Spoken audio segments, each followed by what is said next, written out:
Du trentenaire du SDF. SDF donc l'an 32.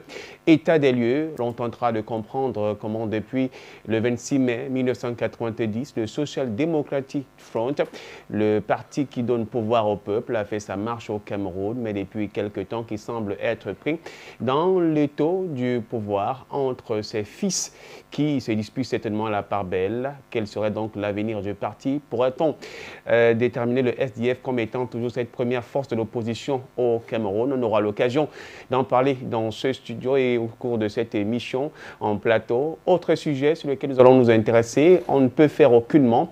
Depuis quelques temps, pour ne pas dire quelques semaines, la ville de Douala, le Cameroun en général, est donc sous les feux des projecteurs des litiges fonciers, mais notamment ce qui est appelé caste Dikolo Bali, aujourd'hui devenu Dikolo Bali Gate, selon les uns et les autres, où on parle certainement d'escroquerie, tout ce qui pourrait mettre en mal l'État du Cameroun, mais surtout le malaise social.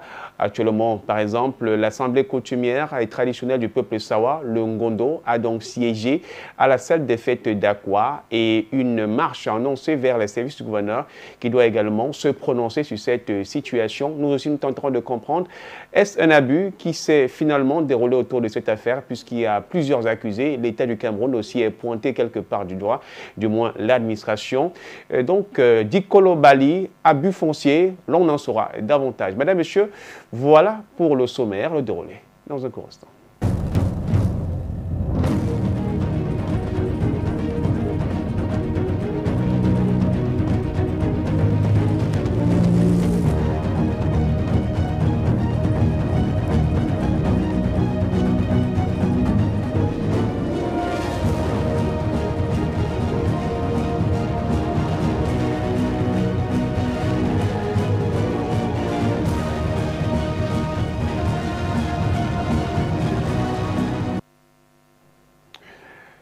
Et donc pour en parler, je vous le disais, il est prévu que nous ayons pratiquement 4 invités au cours de cette émission. 3 déjà sont en plateau. Le 4e, on l'espère, sera avec nous. Il fait partie justement des fils Sawa, aussi donc de Bali, qui sont donc pris dans la cause de la réclamation de leur terre. Du moins, ils demandent tout simplement qu'ils soient dédommagés et que la justice soit établie au cours de ce rendez-vous.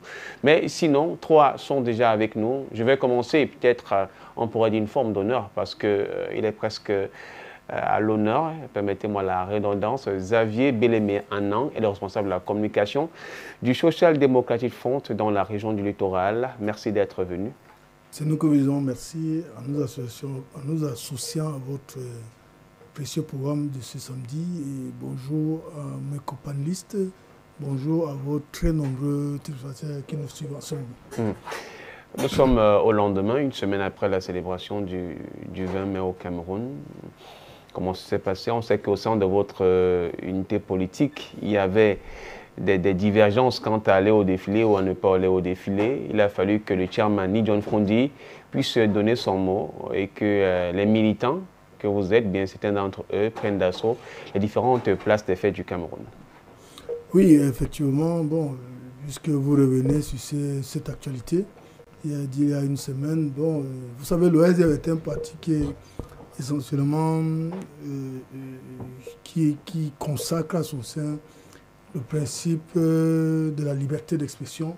Donc c'est des valeurs, la social-démocratie, et que chaque militant a la liberté de ne pas dire qu'il n'est pas d'accord, même quand il s'agit de la haute hiérarchie du parti. C'est une tradition chez nous. Voilà, ça prouve bien que la liberté d'expression et la démocratie est au cœur du rendez-vous. Je vais donc prendre opposant, opposition, mais il n'est pas votre opposant, puisqu'il fait partie de ceux-là qui détiennent le pouvoir au Cameroun. C'est la deuxième fois qu'il soit au cours de cette émission, du moins pendant que nous sommes en présentation. Basile Etogo est avec nous. Merci d'être venu. Bon après-midi.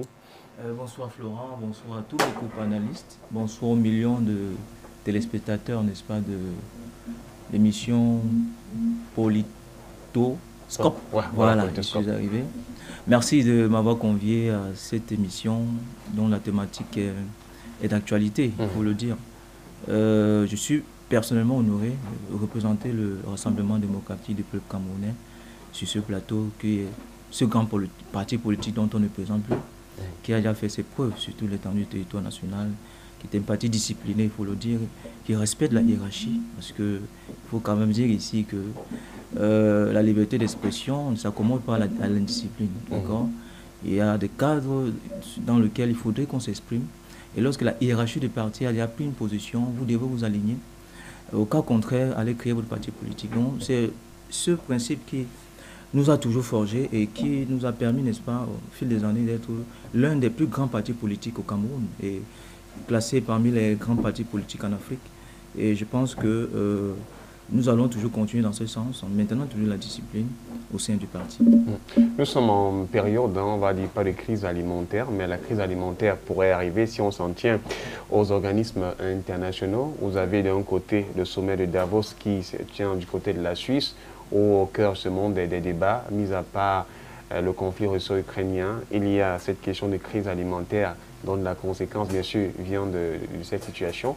On a le sommet extraordinaire de l'Union africaine qui se tient non loin d'ici à Malabo, toujours au cœur des échanges, la question de la stabilité de l'Afrique, mais surtout aussi ce problème de crise alimentaire qui a été évoqué. Et entre-temps, donc, le FMI, donc de la Banque africaine de développement, la BAD, qui a donc soutenu les pays africains, parmi lesquels le Cameroun, à hauteur de 1,5 million de dollars. On a toujours besoin que l'argent vienne ailleurs pour qu'on se porte bien. Est-ce que nous ne pouvons pas avoir une certaine résilience avec des produits locaux? Bon, déjà, il faut dire que la crise alimentaire au niveau mondial, c'est une réalité. Hein. Ce n'est pas simplement du fait de la guerre russo-ukrainienne. Il va aussi des conditions climatiques qui ont catégoriquement changé par le monde. Il va aussi de la crise sanitaire de la Covid, il faut le révéler. Et il faut comprendre que le Cameroun est un pays qui appartient à la globosphère. Le Cameroun n'est pas un pays retiré du monde. Le Cameroun vit dans le monde et il est assez récurrent que lorsque vous êtes le monde en interconnexion, lorsqu'il y a un problème qui survient dans un autre pays, vous pouvez être affecté. Donc je crois que ce n'est pas une particularité camerounaise, cette crise. Et vous l'avez si bien révélé, même en France, qui est l'un des pays les plus développés, de par son classement 7e au niveau de l'économie mondiale, il y a une crise alimentaire qui frappe la France, notamment la hausse du prix des pâtes alimentaires qui a considérablement augmenté là-bas. Il y a la hausse du prix de la farine qui a aussi augmenté. Donc, mais je crois qu'au-delà de cela, il faut quand même dire qu'il est important, n'est-ce pas, que nous, le peuple camerounais, puissions penser autrement en essayant de mettre sur pied un mécanisme d'impôt substitution au niveau de la pâte alimentaire, au niveau de la farine de blé autant pour moi, en développant, n'est-ce pas, la farine soit de patates, soit de pommes, soit de manioc, afin que nous puissions, n'est-ce pas, permettre de gérer cette crise qui frappe le monde. Et je crois que le gouvernement a bien compris la chose, c'est la raison pour laquelle il y a toujours eu cet appui du gouvernement, sans attendre forcément du FMI, de la Banque mondiale. Il y a toujours cet appui du gouvernement à pouvoir prendre en charge un certain nombre de coûts sociaux vulnérables. Je ne vous rappelle pas que le gouvernement subventionne jusqu'à présent à hauteur de 400 milliards de francs le prix du carburant à la pompe. Vous comprenez que si le gouvernement arrête, malgré les pressions du FMI, si le gouvernement arrête la subvention du prix du pétrole à la pompe, ça crée une crise sociale énorme. Et forcément, ça va impacter, n'est-ce pas, sur le quotidien des Camerounais. Donc le gouvernement camerounais, notamment le chef de l'État, est conscient de cette chose. Et c'est la raison pour laquelle, jusqu'à maintenant, malgré, n'est-ce pas, les injonctions du FMI, qui ont demandé d'arrêter la subvention du prix du carburant à la pompe, le gouvernement continue à subventionner. Parce que nous sommes conscients du défi qui est la nôtre. Voilà donc pour conclure. Monsieur Togo semblait ne pas bien comprendre mon propos. Je dis bien que le SDF est porteur de valeurs social-démocrates que la liberté d'expression est quelque chose qui existe et que quand le parti prend des décisions, il n'est pas un individu qui impose, le parti prend des décisions, tous les militants se mettent au pas. C'est ça qu'on appelle un parti politique de démocratie. Un individu, chez nous, nous ne sommes pas moulés dans une culture où un individu reste, il a la science infuse et il décide tout, il connaît tout, il prend la décision et le reste dit amen. Chez nous, il y a des débats. Les gens donnent des idées. Et l'occasion du 20 mai dernier a été l'occasion pour démontrer à l'opinion publique nationale comment un parti politique à la dimension du SDF peut fonctionner en toute démocratie sans qu'il y ait sans que la discipline du parti soit remise en cause. Voilà. Et les militants restent disciplinés à la fin. Le débat est une réalité. On n'impose pas un point de vue. Soit-il président national, nul n'est au-dessus des statuts. Mais en tant que président national, on peut être leader et prendre des décisions. Si elles peuvent être impopulaires, au cours d'une région adaptée, on peut remettre ça en cause. Mais ici, c'est un débat démocratique. Bon, maintenant, le président national a pris une décision, il a sorti un communiqué pour dire que les gens vont défiler la veille. Les gens ont défilé. Je ne vois pas où est le problème. C'est ça un grand parti politique. Je suis tout à fait d'accord avec Alex, M. Balemé, hein, Bélémé, qui est le représentant du SDF sur ce plateau. La discipline est ce qui marque, n'est-ce pas, la puissance d'un parti politique, mais cette discipline doit être encadrée, n'est-ce pas, au sein du parti politique. Lorsque la discipline va au niveau de l'aspect public, ce n'est plus de la discipline, ça devient de l'indiscipline. Et il faut que les gens s'arrogent à cela, parce que nous ne devons pas mettre nos divergences sur la place publique. La divergence, ça se partage en interne, et on trouve des solutions en interne, et il y a un communiqué final qui est rendu. Et c'est ça la discipline. Mais lorsque la discipline quitte le cadre de la famille et va se mettre sur la place publique, ça devient de l'indiscipline. Voilà donc le troisième invité, je le disais, certainement peut-être avant qu'un quatrième nous rejoigne de fils-fille de Bali, puisque à l'instant j'ai reçu quelques signes dans ce sens. Abdoundam est un habitué de la maison, je dirais même que si il avait d'autres casquettes, je pourrais le traiter comme journaliste, mais il n'en est pas un. Il est tout simplement un autre frère ou un fils de Foyou, mais dans un autre style. Merci d'avoir accepté de vous plier en quatre, conformément à vos dispositions de la semaine, mais de venir accepter et échanger sur les sujets d'aujourd'hui. Oui, merci mon estimé frère voilà. Florent, Noah. C'est la famille, parce que nous sommes africains, et j'aime toujours cette expression de frère. À chaque fois que tu souhaites que je fasse partie des illustres invités afin que cette émission puisse avoir une bonne écoute, je suis toujours présent, je réponds favorablement, nonobstant mes occupations précédentes, dont tu n'ignores véritablement pas que de lundi au vendredi, je suis à l'antenne, parce que je suis un personnel de la maison en tant que consultant permanent. Et lorsqu'il s'agit d'une question d'ordre national à une portée et d'une envergure comme les thématiques auxquelles nous allons nous livrer, c'est toujours un plaisir. C'est encore un plaisir renouvelé de partager le plateau avec M. Xavier Bélémé, qui est le régional, bien entendu, de la communication du Social Democratic Front. J'ai l'habitude de le rencontrer. On se retrouve souvent dans la matinale. Et c'est encore un plaisir renouvelé d'avoir à ma gauche aussi mon frère, Monsieur Togo, qui est un frère. Et je suis fier qu'on partage cet après-midi ensemble pour discuter des questions de portée générale. Alors, arrivons à rester toujours sur la même ligne de la crise alimentaire. Cette semaine, nous avons appris que l'on voudrait penser à la relance de la SODEBLÉ, la société de développement de blé, du côté de la partie nord du Cameroun, notamment à la Damawa, où cette entreprise situait justement ces usines. Mais on se plaint d'une question d'engrais, 16 000 hectares de terrain pour pouvoir le voir. Mais ce qu'il faudrait peut-être tenter de voir derrière cette affaire, est-ce que, au lieu de se plaindre d'une question d'engrais où il n'y aurait pas d'engrais, encore moins des fonds pour financer, il y a aussi qu'on a nos engrais naturels qui peuvent nous permettre de pouvoir mieux assurer nos productions. Derrière cette relance de la SODEBLÉ, est-ce qu'il n'y aurait pas une volonté de certaines personnes de vouloir dilapider l'argent du contribuable camerounais, alors que cet argent peut bien être orienté toujours sur ce même projet, mais que nous soyons presque auto-indépendants? D'abord, initialement, un projet est bâti sur la base d'une politique publique. Tout projet est porté sur la base d'une politique publique. Et Charles Jones avait l'habitude, qui est l'une des personnalités ou encore l'un des auteurs les plus renchéris en politique publique, qui inscrit cette approche dans une perspective de politique publique d'anticipation. Et il entend par politique publique, je cite, la capacité que les autorités publiques, investies d'une puissance publique et d'une légitimité gouvernementale, se saisissent d'une situation qui se pose comme problème à l'effet d'apporter des solutions. Et Charles Jones, dans cette perspective, énumère les étapes d'une politique publique. Par étape, on en a 5 ou à 6. Nous avons un premier élément, l'identification du problème, notamment le lancement du projet de SODEBLÉ. Deuxième élément, c'est la définition du problème. Après définition du problème, c'est l'inscription sur agenda. On inscrit le gouvernement inscrit le projet sur agenda. Après inscription sur agenda, c'est bien entendu la mise en œuvre. Et après la mise en œuvre, on fait face à l'évaluation et plus précisément, et dans une certaine mesure, la terminaison ou l'évaluation. Lorsque j'ai dit cela, vous voyez donc que le lancement de ce projet mériterait que l'on puisse observer ces critères scientifiques que je viens d'énumérer. Vous voyez donc, si on se poserait les questions de l'engrais, cela semble être en déphasage avec une attitude beaucoup plus scientifique qu'à aborder un projet d'envergure.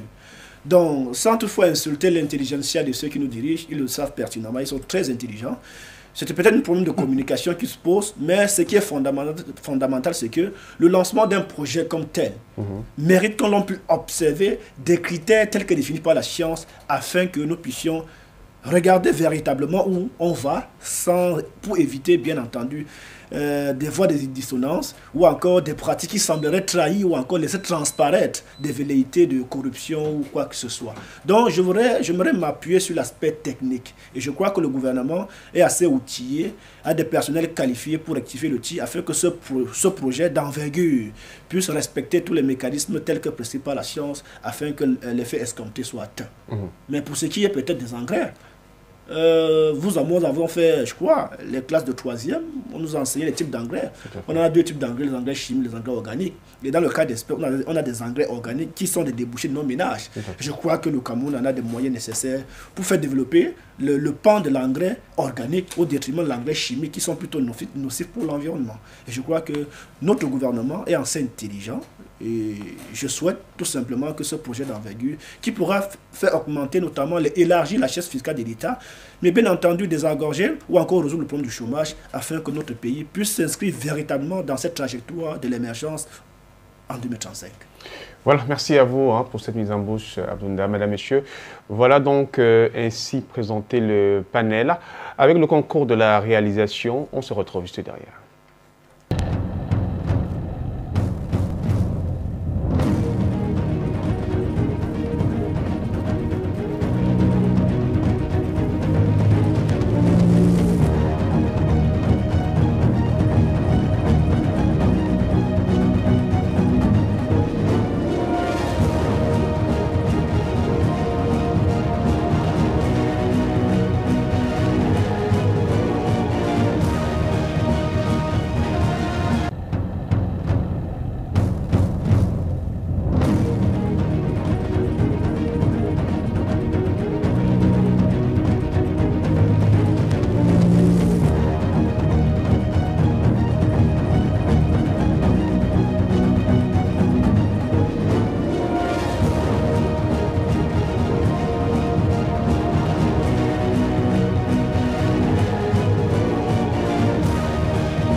Nous sommes donc de retour sur ce plateau de Politoscope et le premier sujet qui nous interpelle bien sûr c'est l'an 32 du Social Democratic Front, état des lieux.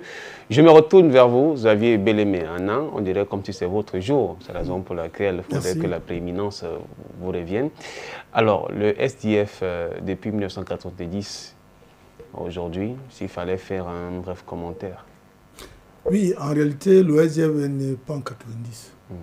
Le SDF est né un peu plus loin que 90, mais le 26 mai 90 est la date de lancement officiel du dépôt des statuts du SDF à la préfecture de la Maison. Donc, pour être un peu plus clair. En réalité, la naissance du SDF va plus loin que ça. C'était le lendemain du congrès de l'UNC, tenu à Bamenda, en 1985, qui s'est vu, l'UNC est devenu RDPC. Et beaucoup l'élite d'origine des 2 régions nord-ouest et sud-ouest, ces élites ont été déçues des conclusions de ce congrès. Donc, qui marquait à l'époque la vision future de l'État. Donc, puisque nous étions en plein parti unique, donc, qui battait tous les corps, dont les anglophones sont réunis, c'était un mouvement syndical qui devait réfléchir pour mettre sur pied une pétition à l'intention de l'ONU, la déception des accords de Fumban qui amenaient les deux États a été réunis en 1961. Donc des fameux accords de Fumban. Et ceux-ci ont été dévoyés par la partie francophone. Et d'abord le référendum de 1972 et le décret présidentiel de 1984 qui faisait le référendum de 1972 qui fait du Cameroun fédéral au Cameroun à République unie et le décret présidentiel de 1984 qui va de République unie du Cameroun à la République du Cameroun qui est l'ancienne appellation du Cameroun francophone. Voilà où ça c'est le fait de l'histoire. Et jusqu'en octobre, le premier acte posé c'était octobre 1985. Il y avait donc, ils étaient 11, je vais vous épargner de plusieurs détails pour qu'on arrive je vais juste dire l'essentiel. Donc ils sont assis, donc ils ont mis sur pied donc, un groupe de réflexion. Ils appellent ça en anglais study group. Donc dans ces study group, et je profite pour féliciter ceux qui entouraient le chef de l'État dans les années 85. Ils étaient des Camerounais. Ils ont refusé d'opter à une politique de brutalité barbare, comme on a vu dernièrement avec la crise dans le Nozo, avec l'Ambazonia, crise qui se vit maintenant au Nozo. Parce que les extrémistes n'étaient pas encore au pouvoir à l'époque, qu'en ce moment. Parce que si c'était les mêmes personnes qui gèrent l'État avec le président Biya, aujourd'hui, ils étaient là dans les années 85. Je crois que la crise, la guerre dans le Nozo ne serait pas arrivée qu'en 2015. Il y a très longtemps, il serait arrivé à l'époque. Ils ont privilégié de laisser cette élite anglophone réfléchir autrement. Et elle a donc réfléchi, ils ont mis sur pied un groupe d'études qu'ils appelaient Study Group. Et ce groupe d'études a donc pondu une décision qu'ils ont appelée et mettre sur pied des commissions. Ils ont appelé les Hunty Dogs, donc les chiens de chasse, pour qu'il y ait donc ramification avec le côté francophone. Ils sont donc venus sur les restes des régions francophones pour rencontrer les gens, les parler de bien fonder la création d'un nouveau parti politique qui doit être désormais concurrent au RDPC. Et donc, en 1986, en 1990, le 26 mai, les 11 pères fondateurs qui avaient signé la naissance du SDF ont donc décidé de lancer ce mouvement. Ce jour, malheureusement, 6 jeunes Camerounais ont été abattus froidement, exécutés froidement par l'armée de leur pays. Pour le seul crime qu'ils avaient décidé de demander et de réclamer d'appartenir à une autre association politique, et celle qui était là en ce moment, et on les a exécutés pour ça, froidement. Et c'était 6 jeunes, parmi lesquels il y avait des étudiants, il y avait des simples jeunes qui se battaient, qui se débrouillaient, soit coiffeurs, soit techniciens en moulin et tout. Et donc ce lancement sous la douleur et le sang. 6 morts. À l'époque, la CIATV, votre concurrent officiel de l'État, avait parlé de 6 morts piétinés par balle. Donc voilà la naissance du SDF dans la douleur. 32 ans plus tard, aujourd'hui, à partir de cette date, le SDF a connu des moments de gloire, aussi des moments difficiles. Comme toute œuvre humaine, elle ne peut pas être que parfaite, elle aura des imperfections. Et nous pensons humblement, aussi modestement, qu'avec les autres acteurs de notre pays, nous avions fait du chemin et qu'on est satisfait globalement jusqu'ici de ce qu'on a, ce travail mené en tant qu'organisation politique et en tant qu'organisation membre des autres associations politiques, notamment dans les années 90 avec la coordination nationale des partis politiques de l'opposition et des associations de personnalités diverses. Nous avions mené un travail important qui a abouti à la tripartite. Nous avions mené un travail important qui a abouti à la révolution électorale. Et comme pour illustrer un petit exemple, un exemple extrêmement important, dans les années 92-96, les premières élections multipartisanes, on faisait le recensement des électeurs sur des feuilles volantes avec le BIC. Et le sous-préfet qui organisait et rentrait maintenant dans son bureau seul, décidait qui peut être électeur ou pas. Donc vous pouvez vous inscrire aujourd'hui et que le jour de l'élection, votre nom disparaît, vous voyez plus les. Donc nous avions pu aujourd'hui obtenir une petite avancée, même si elle n'est pas assez importante, c'est quand même une avancée, les inscriptions biométriques. Nous avions revendiqué que tout le processus soit biométrique. Bon, on a obtenu l'inscription biométrique. Nous avions obtenu des urnes transparentes On a marché avec des urnes transparentes à Yaoundé, devant le monde entier. Et parce qu'à l'époque, il faut le dire, c'était des caisses en bois qui servaient des urnes. Donc, elles arrivaient même déjà bourrées sans que vous le sachiez. Donc, les urnes étaient déjà pleines. Et je me souviens de l'élection présidentielle de 1992, où à Yaoundé, dans un bureau de vote, un leader d'un parti politique qui était cousin au délégué du gouvernement du moment avait cassé une urne, il était 8h30. Le bureau de vote venait juste d'ouvrir, il faisait 30 minutes. L'urne était pleine, tous les bulletins étaient papiers, ça portait, c'était uniquement les bulletins du parti au pouvoir. Jusqu'à l'époque, mon ami Togo ici en face de moi, peut-être faisait la maternelle. Donc, nous avions vécu ces moments qui caractérisaient la barbarie. Donc, l'OSF a connu beaucoup de moments, de bons moments et aussi de moments difficiles. Et à l'arrivée, beaucoup de citoyens camerounais en ont souffert. Il y a eu, en dehors de ces 6 morts du 26 mai, il y a eu des familles disloquées, qui ont été des morts partout, et ainsi de suite. Donc, nous avions passé des moments très, très difficiles. La politique, peu à peu, en train de sortir la barbarie pour essayer de se moderniser. Il fallait être à cette époque pour comprendre la différence qu'il y a entre les années 90 et 2000 et 2022. Pourquoi qu'on a avancé? C'est vrai, la violence encore d'une manière forte, parce qu'avec la loi antiterroriste, qui est une loi en réalité pour bâillonner l'opposition et non pas pour ne pas la permettre de se déployer sur le terrain. Le pouvoir a peur de l'opposition, sinon il serait déjà balayé très longtemps.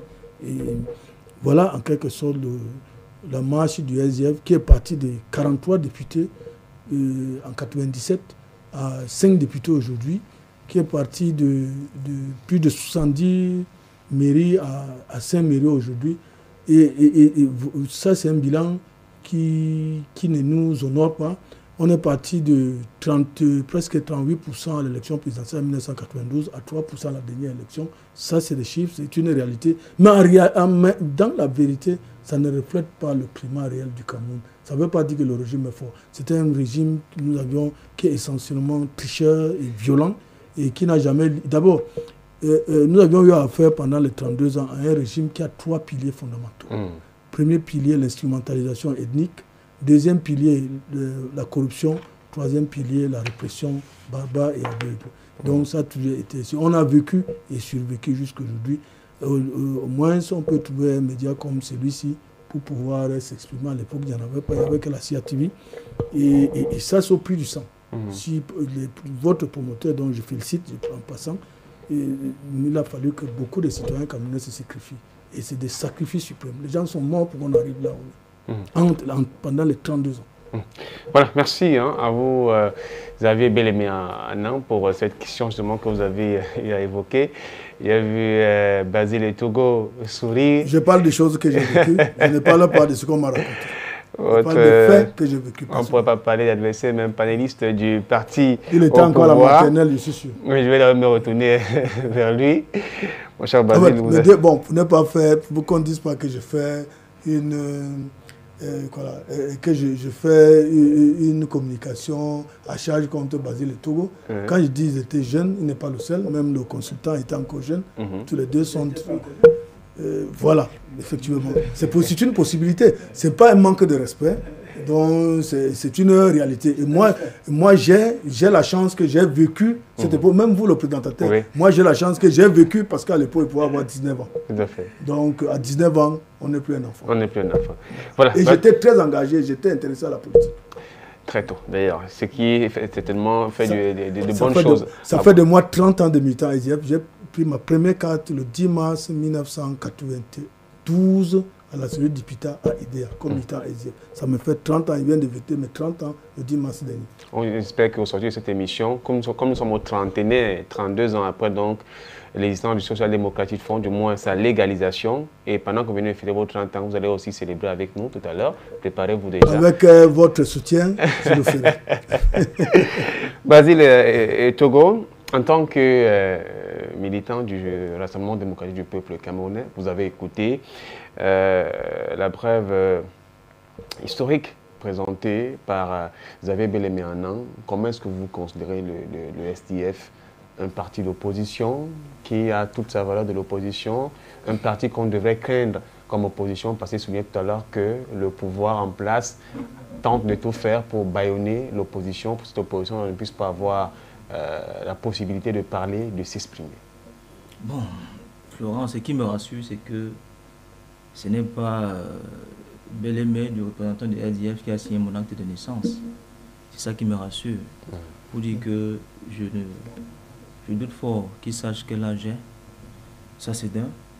De deux, lorsque j'entends le représentant du RDF parler, il nous a bercé, n'est-ce pas, avec des émotions d'un lointain passé du RDF.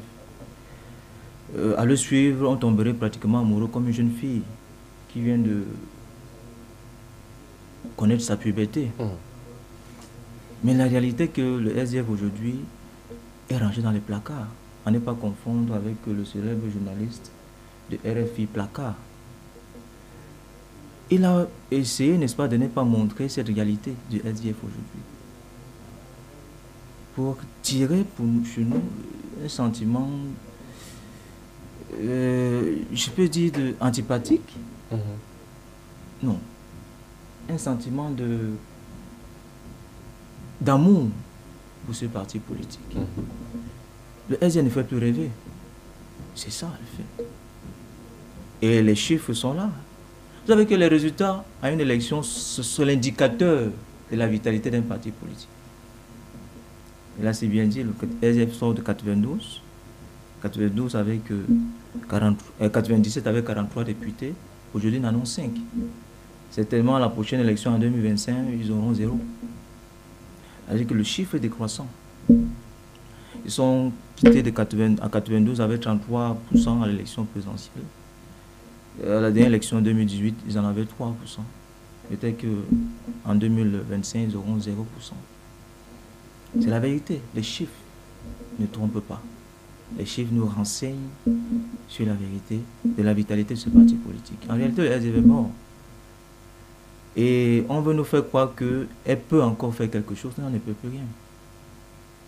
Elle ne peut plus rien pour 3 raisons. La première raison, c'est que il y a au sein du RDF un conflit d'intérêts.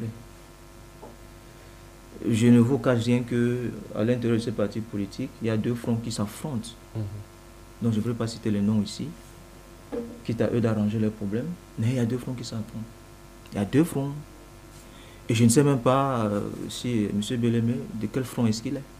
S'il est du front Nietzsche, s'il est du front aussi. Finalement, vous avez cité les noms. Non. Parce qu'il fallait que nos téléspectateurs sachent exactement d'où est-ce que je vais en venir. Je ne veux pas citer les noms, ne cite pas les noms des contemporains. Mais j'ai plutôt cité les fronts. Pour dire que le SDF doit prendre ses responsabilités. J'ai dit tout à l'heure dans mon entame que un parti politique où l'indiscipline est caractérisée, c'est un parti politique qui est destiné à mourir. C'est un parti destiné à mourir. Le SDF doit prendre ses responsabilités. Le chairman doit prendre ses responsabilités pour couper la poire en 2. Soit il rend son parti fort, soit il amène son parti à la morgue.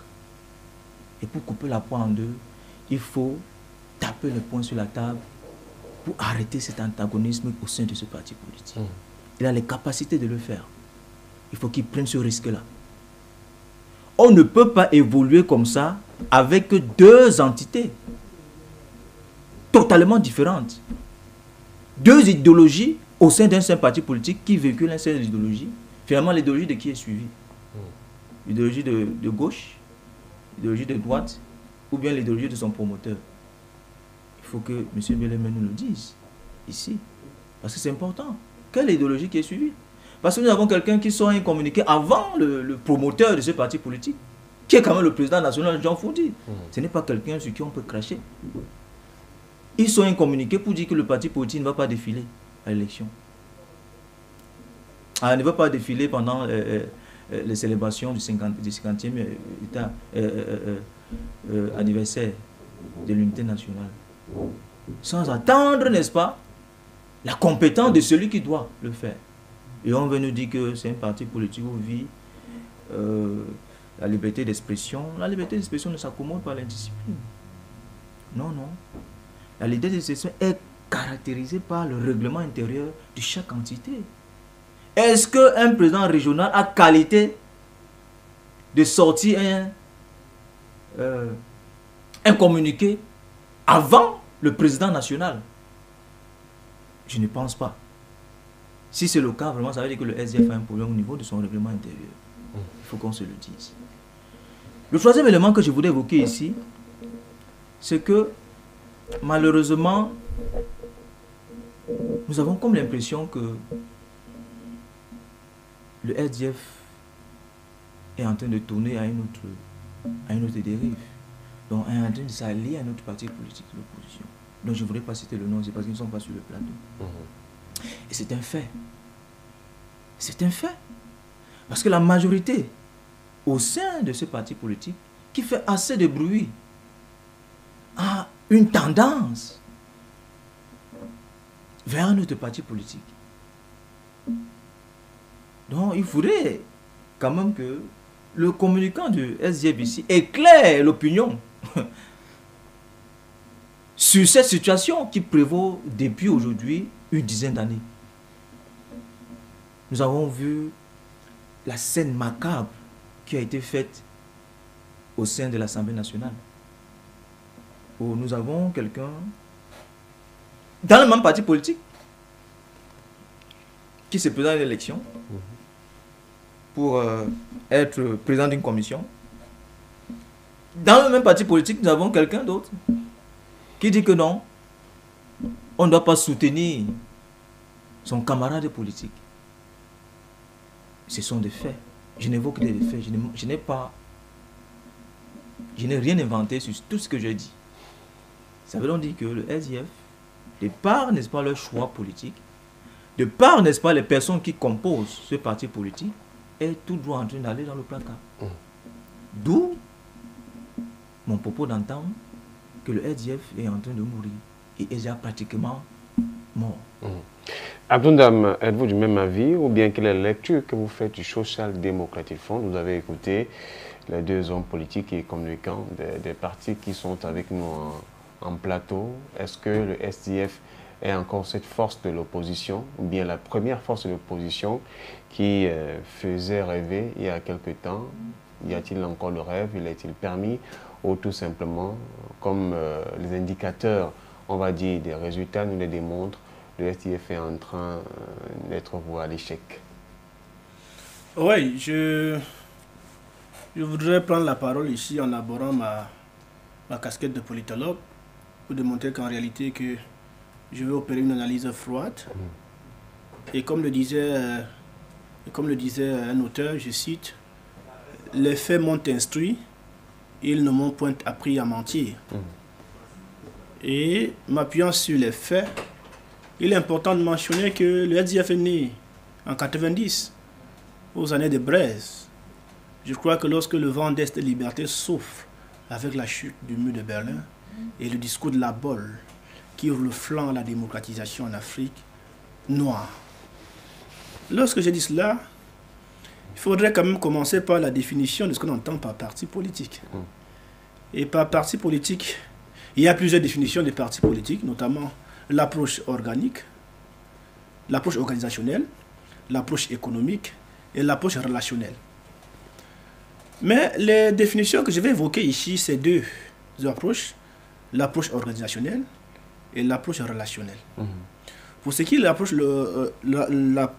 relationnelle, c'est Max Weber et Michel Offerley qui entendent par parti politique l'ensemble des personnes qui mettent ensemble leurs moyens dans la perspective ou dans l'optique de parvenir au poste de pouvoir et de prise de décision. Pour ce qui est de l'approche organique, cette définition est léguée par Joseph Lapa-Lombara et Myron Weiner dans leur ouvrage intitulé Political Party and Political Development, où ils entendent par parti politique une organisation qui a 4 caractéristiques. Première caractéristique, c'est une organisation ayant une organisation dont son espérance de vie dépasse celle de ses dirigeants. Ça veut dire qu'en réalité, le parti est une institution. Les hommes peuvent mourir ou partir, mais le parti reste. Deuxième élément, c'est cette organisation ayant une implantation locale et dont le centre communique avec la périphérie. Ce deuxième critère ouvre le flanc à la perspective de ramification, ratisser large être présent partout et dans tous les temps du territoire national. Troisième critère, c'est cette organisation qui mobilise davantage des soutiens. Ça veut dire qu'au sein d'une formation politique, il faudrait qu'on puisse avoir plusieurs ressources, notamment la ressource économique, la ressource humaine et plusieurs autres ressources pour permettre la vitalité du parti.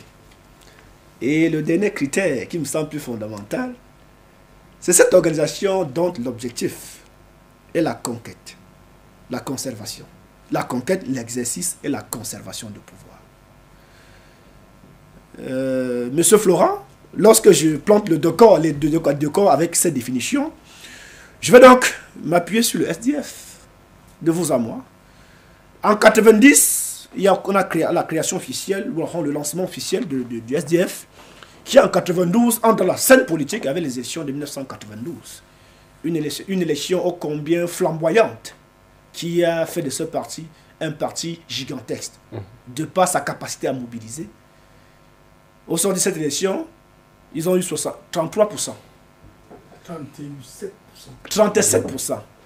Et vous allez donc constater que, au lieu de s'inscrire dans une perspective grandissante ou croissante, le SDF malheureusement s'inscrit dans une perspective décroissante. Dans les élections 2004, le SDF a 17%. Élection 2011, le SDF a 11%. Les élections de 2022, je crois bien, le 2018, le SDF a 3%. Du point de vue de la représentation au sein des institutions représentatives, l'on se rend compte que le SDF est en train de perdre les places, tant au niveau de l'Assemblée nationale, au niveau du Sénat, et bien entendu, au sein des organisations, notamment du Conseil régional, le SDF a du mal à voir sa place à l'intérieur de ces institutions. Mes prédécesseurs l'ont très bien rappelé qu'en 92, le SDF avait combien de députés? 97, 43 députés. Et je crois qu'aujourd'hui, le SDF a 5 députés.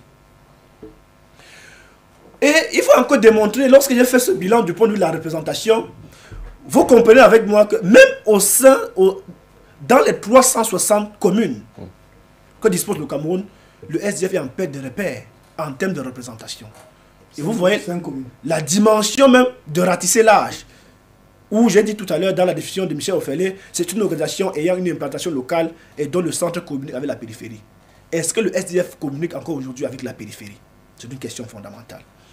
Maintenant, lorsque j'ai fait cela, je voudrais donc amorcer un pan qui me semble aussi très fondamental. Chaque formation politique a ce qu'on appelle techniquement ses bâtillons.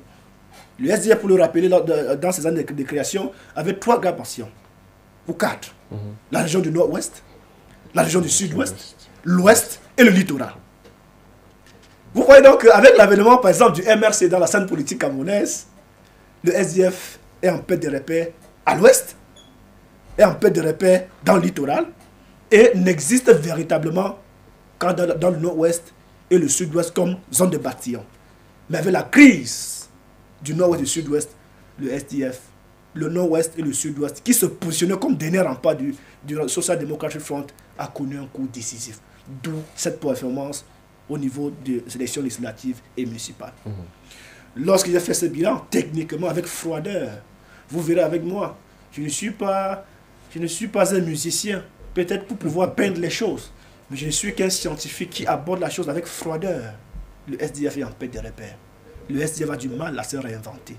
Vu sur cette perspective, il est fort à noter que, au-delà de cette contre-performance, du point de vue du rôle et de l'efficacité d'un parti politique, il y a un courant idéologique qui naît au sein de cette formation politique, qui, au lieu d'unir, est en train de procéder à la scission, à la division, à une forme de scission du Social Democratic Front, où on voit malheureusement 2 clans qui s'affrontent, comme l'a si bien dit mon prédécesseur, le front Nietzsche et le front des Ossi.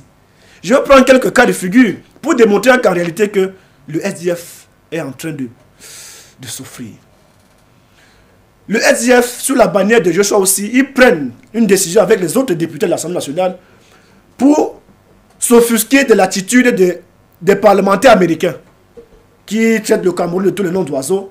Et les députés de la nation s'associent pour pouvoir répondre favorablement.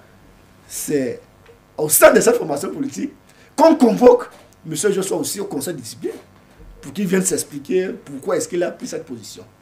Deuxième acte fort, notamment ce défilé, fameux défilé, où en réalité le régional prend une décision qui, du point de vue de l'administration, il faut quand même le rappeler que le SDF est une organisation, et comme toute organisation fonctionne à la base des textes qui résistent à son organisation et le fonctionnement. C'est toute une administration. Dans les principes de l'administration, il y a ce qu'on appelle le principe de la hiérarchie. C'est un principe, c'est un sacro, c'est un principe en droit administratif. Un supérieur, un subalterne ne peut pas prendre les décisions qui relèvent de la compétence de son chef hiérarchique. Et même dans la chronologie de la hiérarchie au sein du parti politique, Nidjo Foudé est le président national, et Joshua aussi, je crois qu'il est le deuxième ou le premier vice-président. Et Nidjo est le président régional. Du point de vue de la hiérarchie, je crois que c'est lui-même qui est qualité à prendre la décision, ou encore prendre une décision, un communiqué. C'est Joshua aussi, au-dessus de Nietzsche. Et le président national clôture. Il a sauté Nietzsche, il a sauté le président national, et il a pris la décision. Tout ceci démontre qu'en réalité, quoi que l'on dise, le SDF est en perte de repères. Je vais économiser pour revenir à la charte. Xavier Bélémanin, vous avez suivi Basile Etogo lorsqu'il a tenté en quelque sorte de démontrer de toute pièce l'inexistence, appelons ça comme ça, du Social Democratic Front aujourd'hui, eu égard de ce que vous avez eu à dire, et puis vous venez écouter le développement d'Abdou Ndam dans sa casquette de politologue pour faire une lecture intrinsèque de ce parti. Et revenant à vous, quand vous regardez réellement le Social Front, est-ce que vous pensez clairement aujourd'hui que le SDF est encore ce parti politique de l'opposition qui a son mot à dire ou qui peut encore donner pour le Cameroun au regard de ce qui précède? Oui, avec votre permission, je vais d'abord réagir aux propos du consultant, donc qui sont les propos d'un scientifique, et que c'est vrai, donc que j'accepte l'autorité de son analyse en partie. Bon, mais il y a une autre partie, c'est un peu mêlé, et je comprends, c'est pas de mauvaise foi.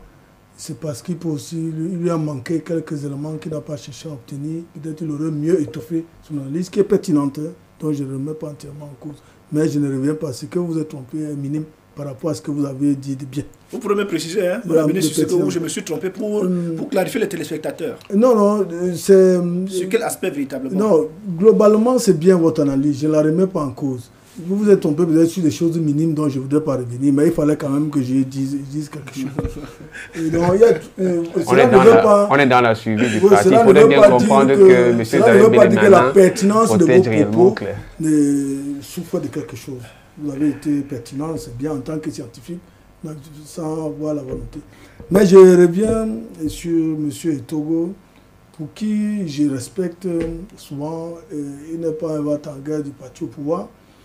Mais il m'a rassuré parce que je n'attends rien qu'un militant RDPC apprécie le SDF. C'est normal qu'il déclare la mort du SDF parce qu'ils savent que leur véritable adversaire, c'est le SDF. Moi, de ce point de vue, je suis rassuré que le SDF reste un élément extrêmement dangereux pour le RDPC et qui peut s'en méfier et déclarer sa mort prochaine. Et c'est bien. Et ça me rassure. Ça veut dire qu'on est sur la bonne voie. Et je vais revenir sur une chose. Vous savez, on ne tue pas une idée. On peut peut-être la galvauder pendant un moment, mais on ne peut pas la tuer. Vous vous rappelez l'époque de l'Inquisition.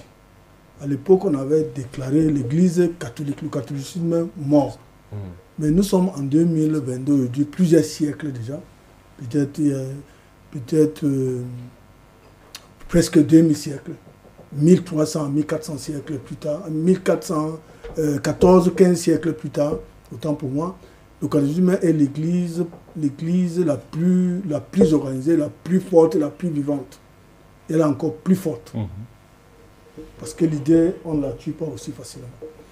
Donc, pour revenir sur le SDF, le SDF connaît, je l'ai dit dès l'entame de mon propos, que le SDF est en train de connaître une période normale pour une organisation humaine. Parce que la pérennité de nos actions, ce sont elles. qui doivent nous interpeller en tant que militants et le respect des valeurs que nous portons. Et chaque jour, quand moi je me lève de mon lit, je suis devant la glace, je suis en train de me raser la glace, de me raser la barbe, je me pose la question, en quel sens mon parti est en train d'aller. Et que quand j'ai révisé l'actualité interne du parti, je vois qu'on garde encore la main sur les visions fondamentales que nos pères fondateurs, les 11 pères fondateurs en 1990, le 26 mai, quand tu lançais le RSF, nous sommes encore sur un principe. Pour moi, je suis extrêmement rassuré et galvanisé. Et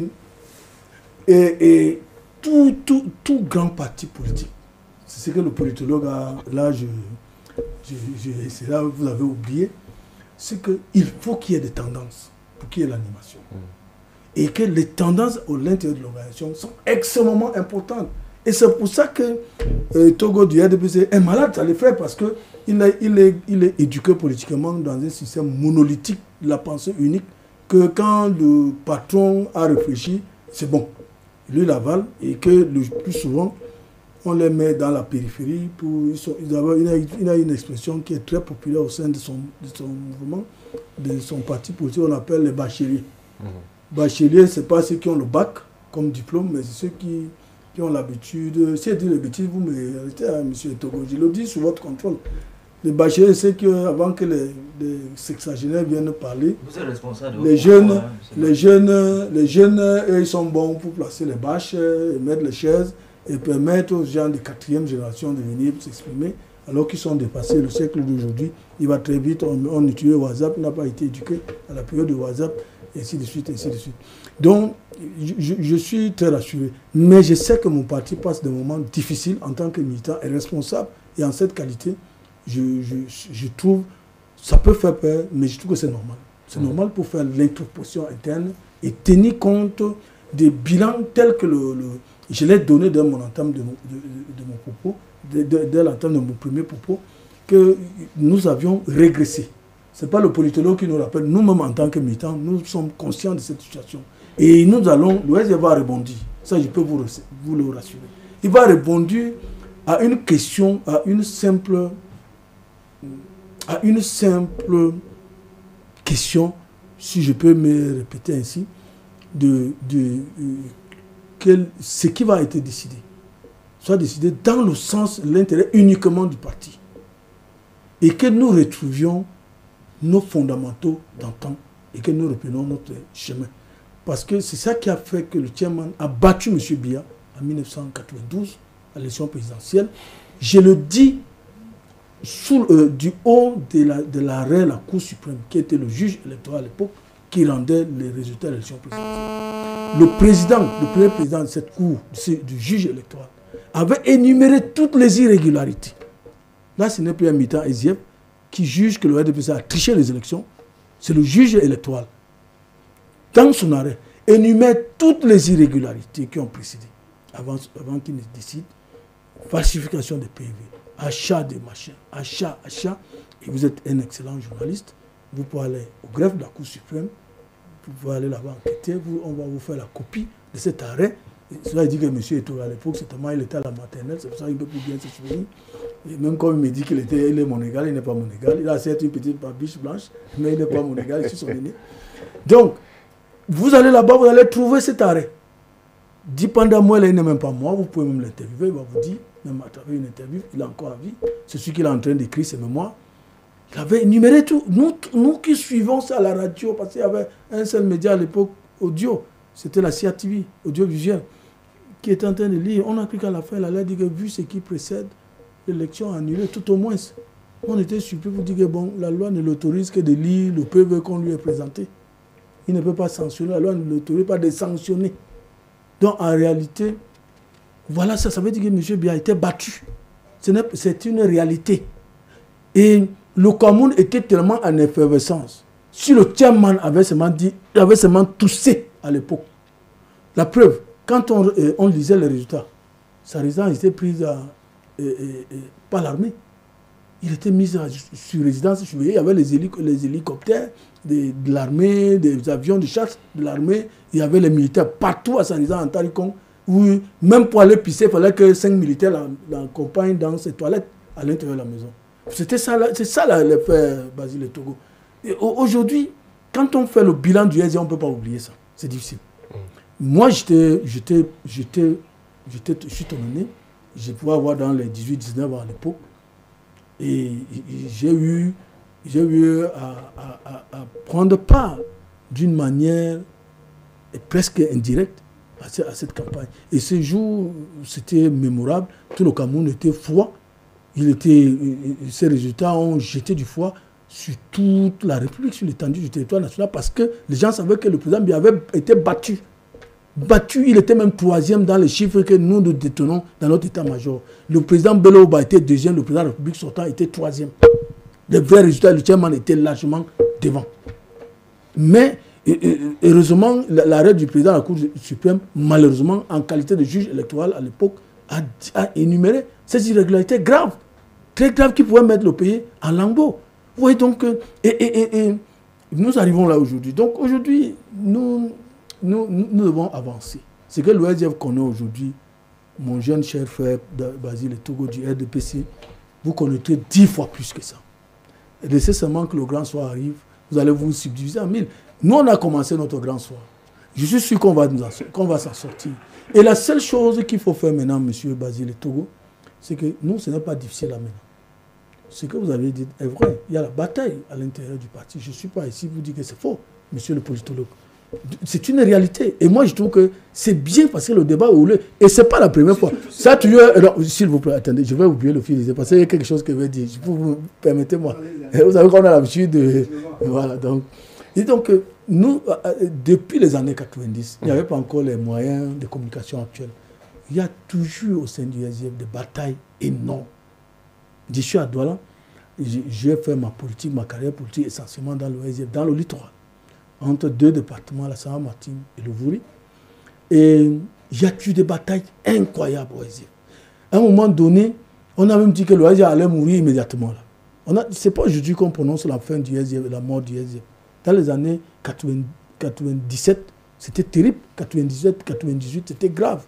Et on a pu en sortir. Aujourd'hui, c'est beaucoup plus visible parce que je peux m'engueuler avec mon camarade à travers un téléphone. On ne se voit pas. Mais le jour qu'on se croise dans le prochain bar, dans une ruelle quelque part, on s'assoit, on rigole, on boit un café, on boit une bière, on rigole, ça passe. Il n'y a aucun problème. Moi, le camarade avec qui on entretient un débat violent dans une plateforme du parti, où on se dit des choses quelquefois un peu moins gentilles, mais quand on se retrouve physiquement, on ne sait pas. C'est ça la démocratie. C'est ça la différence.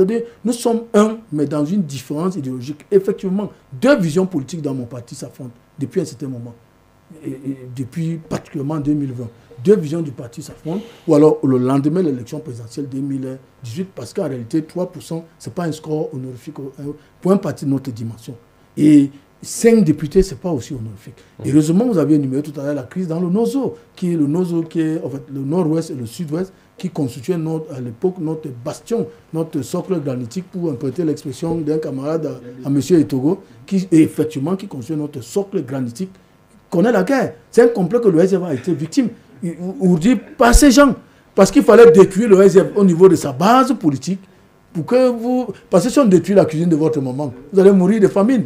Donc les 5% là sont la conséquence, ou les 5 députés ou les 3% peuvent aussi être la conséquence de cette situation dans la crise dans le Nozo. Aussi dans les deux autres régions qui sont le littoral et l'ouest. Mais pour le défilé du 20 mai, c'est que les gens ne comprennent pas.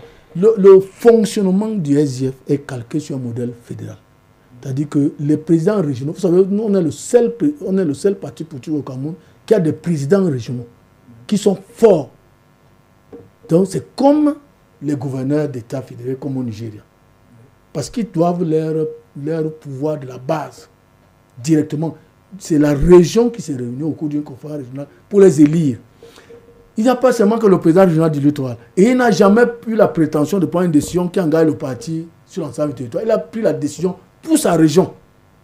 Allez relire le communiqué de l'honorable Jean-Michel Lithieu. Et il n'est pas le seul. Le président régional du centre, le président régional de l'ouest et le président régional de la Damawa, qui sont des régions, bon, les deux régions nord-ouest et sud-ouest n'ont pas fait de communiqué parce que c'est des régions où il n'y avait pas d'abord défilé à cause de l'insécurité qui est là-bas. Donc l'honorable Ninche n'est pas le seul à faire. Et puis de deux, heureusement, vous avez bien dit que dans votre chute, que vous avez parlé que chaque parti politique a ses textes. Donc dans nos textes, dans les textes du SDF, le vice-président fait ce que le président titulaire lui demande de faire. Voilà, il ne fait pas ce que le président titulaire doit faire. Et les statuts sont clairs. Les présidents régionaux donc, ont décidé, si c'est un vice-président, bon, je n'ai jamais vu un vice-président du SDF signer un document pour dire qu'on va aller défiler. Ça aussi, je dois, sauf si vous en avez, moi j'en ignore. Avant que, donc, le seul document qui existe, c'est celui, le communiqué, la veille à quelques heures du défilé que le président national a fait pour demander que ceux qui peuvent manifester, ceux qui sont en capacité de défiler, peuvent aller. Ce n'était même pas une décision contraignante. Donc il a dit à la veille, parce que c'était on ne peut pas décider à quelques heures du défilé d'aller défiler. Ce n'est pas possible en termes d'organisation, de mobilisation et tout et tout. Donc il a dit, et ce n'est pas un communiqué contraignant, il a dit que ceux qui peuvent aller, qui sont en capacité d'aller défiler, peuvent aller défiler. Donc en dehors de lui, il n'y a que le comité exécutif national qui peut engager le parti. Donc, mais il y a d'autres informations, ce n'est pas le cas ici de revenir, mais je voulais seulement vous dire qu'aucun vice-président OSIF n'a en capacité de pouvoir prendre une décision qui engage le parti à l'extérieur.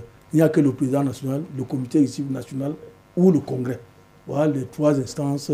Mais si c'est une décision déjà qui a déjà été prise par le comité exécutif national, le président national ne peut pas aller contre cette décision. Et le président régional également. Je dis le président national, quand je dis le président national, je ne parle pas du président régional. Le président régional, aucun président régional, soit du littoral ou d'une autre région, n'a jamais remis en cause la signature du président national ou un document. Ils ont fait des communiqués conformément aux résolutions, aux décisions antérieures du parti qui proscrivait la participation du SDF au défilé jusqu'à ce que la paix revienne dans les deux régions du nord-ouest et sud-ouest. Il n'y a jamais eu un président régional qui a remis en cause l'autorité du président national.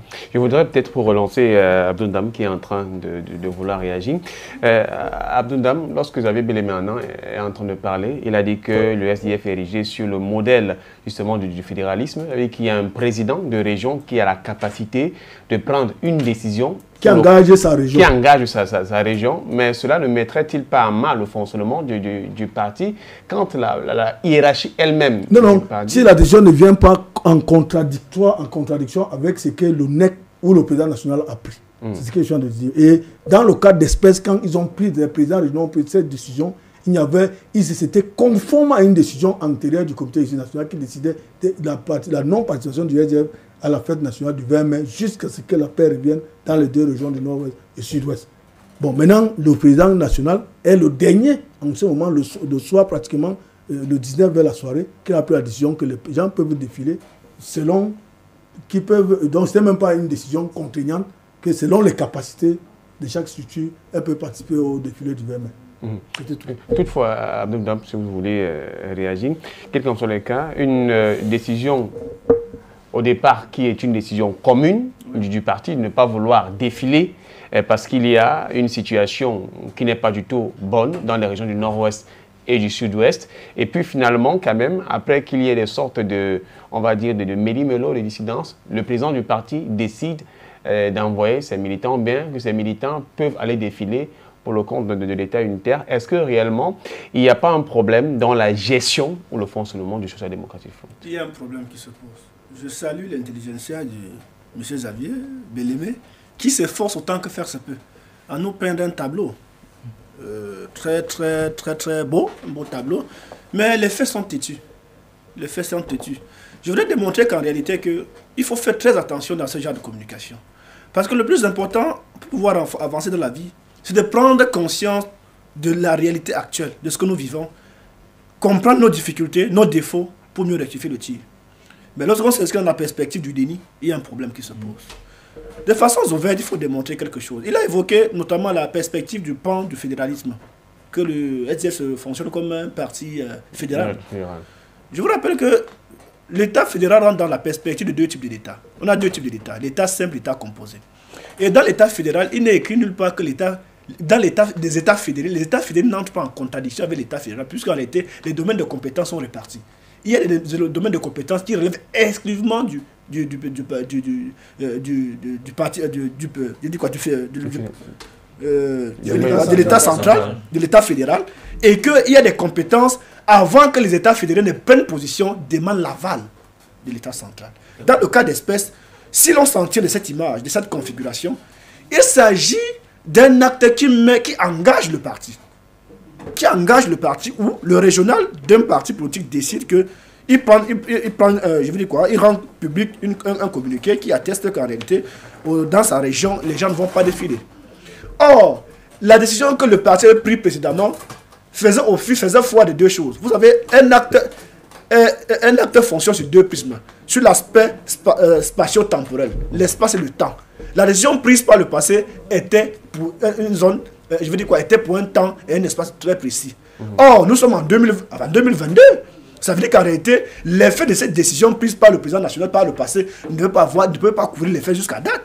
Et pour que même le président régional puisse prendre sa décision, pour la beauté et la visibilité du parti, pour qu'en réalité ceux qui sont à l'extérieur n'ont pas ce sentiment que le parti ne fonctionne pas bien, il faudrait qu'il y ait l'harmonisation des décisions, des prises de décisions. Il fallait au moins que le président régional demande l'aval du président national en back-office. La discorde, bien entendu, intervient au moment où je ne m'inscris pas en faux contre le fait qu'il faudrait qu'il y ait des tendances dans les formations politiques. Mais le danger, c'est que il faudrait que les débats se font à l'intérieur et que dans la prise de décision, il y ait unanimité dans la prise de décision. C'est ça que je me comprends. Vous avez parlé d'unanimité. Dans la prise de décision. Le débat à l'intérieur peut être houleux, il y a des camps, mais lorsqu'il faudrait qu'on prenne une décision, il faudrait que l'on s'accorde sur la décision et qu'il soit un seul communiqué qui parle au nom du parti. Or, dans le cas d'espèce, le président régional sort sa décision, le président national sort pour recadrer le président régional. Ça veut dire qu'il y a un problème. Il y a un problème. Deuxième acte fort pour démontrer qu'en réalité, Pierre Bourdieu a si bien dit que le champ il considère la scène politique comme un champ où tous les coups sont permis. Je prends le cas par exemple de lorsqu'il fallait réorganiser le bureau de l'Assemblée nationale. Vous avez vu ce clash, ce coup que les deux militants sont donnés. L'un a désavoué l'autre. Lorsque l'un se portait candidat pour être président de l'Assemblée nationale, il a été désavoué par son camarade. Ce genre d'acte, ça rentre dans ce qu'on appelle en science politique la symbolique, l'image. L'image communique. Ce genre d'image n'augure pas un lendemain meilleur pour le parti. Pourquoi? Parce que cela laisse entrevoir qu'il y a un problème à l'intérieur. Et lorsque ce genre de spectacle, qui ne s'inscrit pas dans la perspective d'harmonisation d'actes, cela laisse transparaître que le SDF se porte mal. Et il y a autre acte fort qu'il faut quand même marteler, que le SDF a eu à commettre une erreur historique qui est fatale pour ce parti politique. Le fait de refuser de partir aux élections, c'était en 92. En 92, les élections législatives municipales. Législatives. Le SDF était un parti qui avait du vent en poupe. Figurez-vous, si le SDF partait aux élections en 92, vous voyez combien de députés vous auriez à l'Assemblée nationale? Je crois que cette erreur vous est fatale jusqu'à date. Et la plupart des formations politiques devaient apprendre de ces erreurs. Et on a conseillé également, il y a aussi une autre formation politique qui s'est inscrite dans la perspective où vous voyez son comportement sur la scène politique nationale actuellement. Donc, le parti politique est une organisation. Il faut faire très attention. Et il y a aussi une attitude du président national du parti, du SDF, qui joue un jeu trouble. Et son attitude ne participe pas à la consolidation du parti et à l'efficacité du parti. Et l'erreur qu'il commet en 2018, il devait faire deux choses. Soit décider de se présenter, soit de démissionner ou de prendre sa retraite politique. Lorsqu'il dit qu'il est président national, mais donne la possibilité à quelqu'un d'être président, d'être candidat aux élections présidentielles, c'est une erreur. Vous savez pourquoi? Parce que la conception du parti politique en Afrique n'est pas la même conception ailleurs. Il y a une question de personnification. On colle le parti à l'homme. Figurez-vous, si c'est le chairman qui se présentait en 2018, vous êtes d'accord avec moi que le SDF ne peut pas avoir 3%. Sincèrement, vous le savez. Le SDF ne pouvait pas avoir 3%. Le SDF, le chairman il était appelé à prendre deux décisions. Soit il décide de prendre sa retraite politique et ouvre la voie et la chance à tous les militants à l'intérieur du parti de se distinguer pour avoir l'assentiment de la masse. Et M. Bellemé sait pertinemment que le choix de M. aussi n'a pas fait l'unanimité au sein du Social Democratic Front. Vous le savez pertinemment. Non, c'est pas vrai. Voilà, c'est pas vrai ce que vous dites. Non, ça n'a pas fait l'unanimité. Vous ne pouvez pas accepter cela. Ça n'a pas fait l'unanimité. Non. Je veux dire, M. Bellemé. Mais ça ne peut pas faire l'unanimité parce que le SDF n'est pas une église, c'est un parti politique. C'est normal qu'il y ait eu. Monsieur aussi pouvait faire face à la concurrence, comme le chairman a souvent fait face à la concurrence interne. Je crois que c'est ça la différence. Je crois que je vous ai laissé le soin de parler. Il y a une figure emblématique qui a démissionné, qui a été frustrée au sein de formation du Social Democratic Front. Vous savez, en termes de charisme et en termes de performance, M. Oswa aussi valait quoi devant M. Mbanda, père son âme. Sincèrement, dites-moi. En termes d'unanimité au sein de formation politique. Non, je suis d'accord avec vous que le Noam Mbanda, père son âme, était un mastodonte de la politique au sein du SDF. Ça veut dire qu'il y a une erreur de casting. Bon, je ne sais pas, mais c'est les militants qui avaient voté M. Vous le reconnaissez avec moi. Monsieur Bellemé, soyons cohérents quand nous discutons sincèrement. Les téléspectateurs nous regardent. Et c'est également pour le respect qu'on a pour ces téléspectateurs qu'il faille au moins qu'on puisse dire des vérités. Il y a eu une erreur de casting en 2018 qui a coûté la peau de fesses au SDF au regard de l'attitude du chairman qui vend la chair et garde la corde. Il devait soit prendre sa retraite politique, soit se présenter aux élections. Aujourd'hui, il est démontré que le chairman ne maîtrise plus véritablement son parti. Il prend une décision qui entre... Attends, je rappelle que c'est monsieur aussi qui a décidé que le parti devait défiler. Et monsieur Nietzsche dit que le parti, en tout cas pour ce qui est de la jeune, il ne va pas démissionner. Et le président national sort une décision dit que le parti va démissionner. C'est-à-dire le parti doit défiler. C'est-à-dire qu'implicitement le président national a choisi son camp, le camp de monsieur aussi. Vraiment, je vous assure, ce spectacle est un spectacle qui contribue à tuer davantage le SDF. Et vaut mieux tard que jamais. Bon, vous pouvez donner une idée, vous continuez à regarder sur la part. Il devait faire, si vous étiez à sa part, qu'est-ce qu'aurez-vous fait? Mais en réalité, quoi qu'il en soit, il devait prendre une décision. Ou garder la neutralité. Bien sûr, soit c'était. Laissez après le 20 mai. Oui, soit c'était.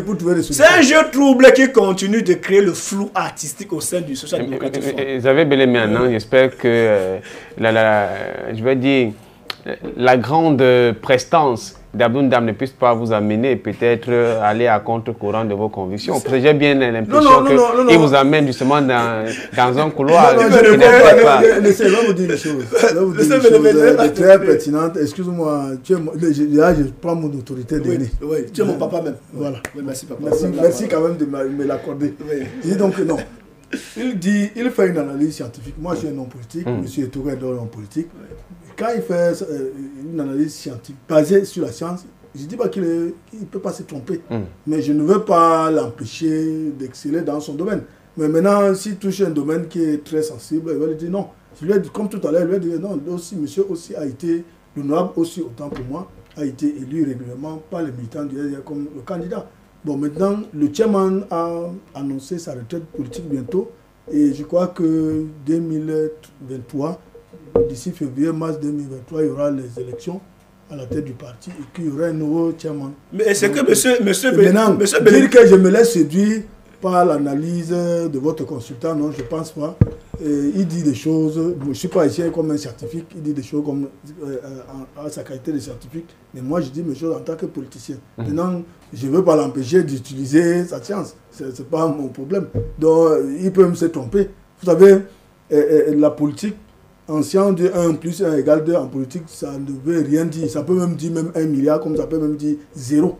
Donc, moi, je sais que son analyse, mais elle ne peut rien refléter à l'intérieur de mon parti. Et que les militants du SDF qui nous suivent en ce moment savent exactement où est le problème et comment le solutionner.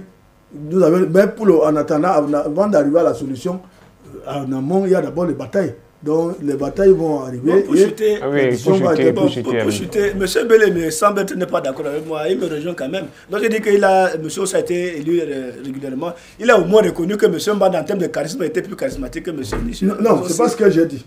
J'ai dit que M. Mbanda fait partie de faisait autant pour moi, père à son âme, faisait partie des mastodontes du parti. Bon, une question à 5 francs.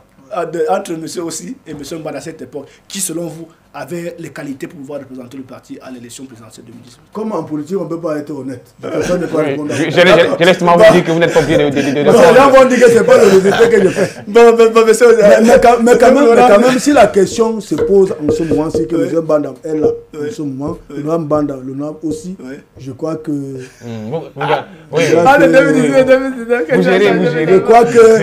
Je crois que ceux qui me suivent là savent pour qui ils veulent voter entre les deux.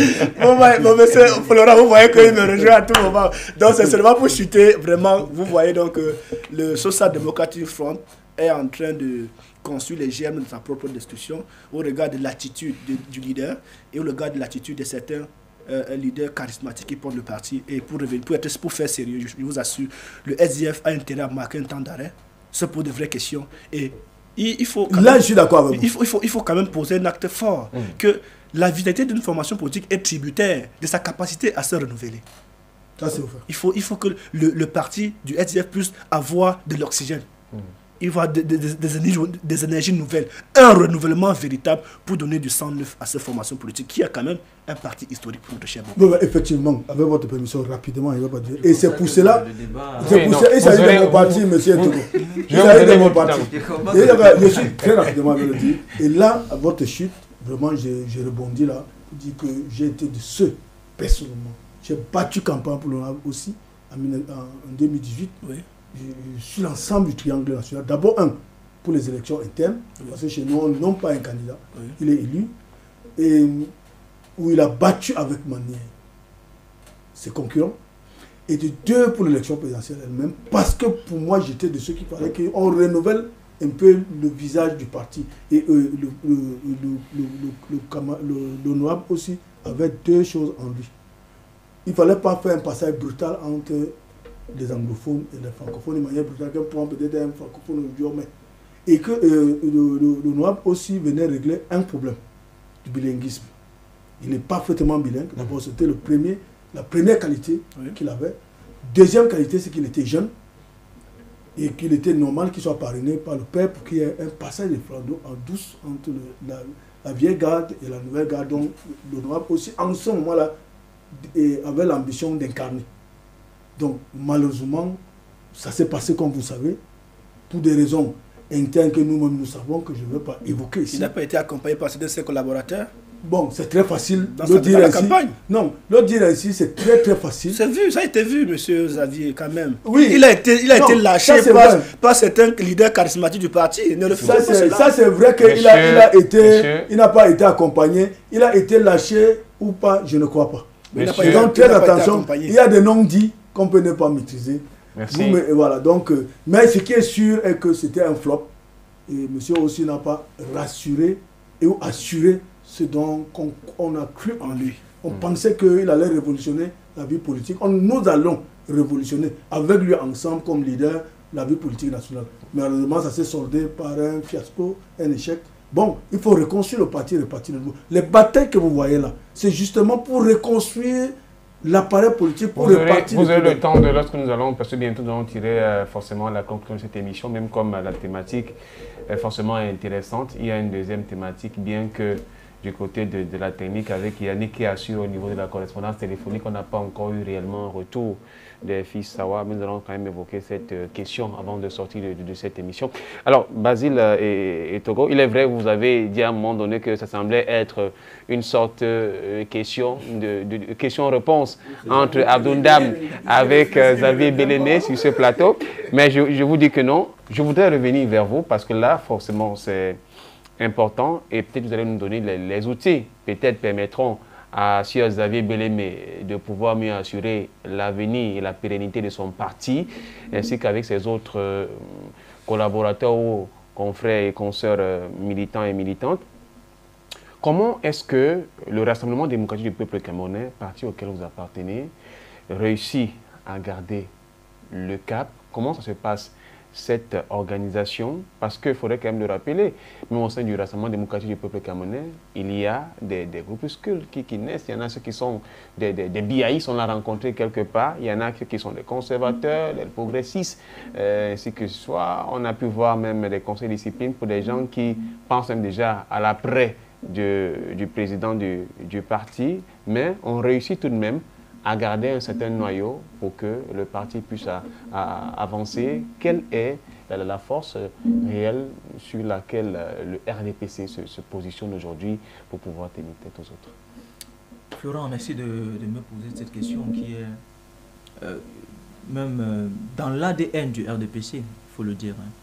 Le RDPC, c'est une formation politique qui est enracinée sur les 360 arrondissements du pays et hors même du pays. notre force, c'est notre capacité à ratisser large. C'est déjà ça notre force. Dans aucune localité, dans ce pays, vous ne trouverez une cellule, un comité de base du RDPC. Dans aucune localité, vous allez trouver toujours une cellule, un comité de base. Dans toutes les localités. Ça, c'est déjà de...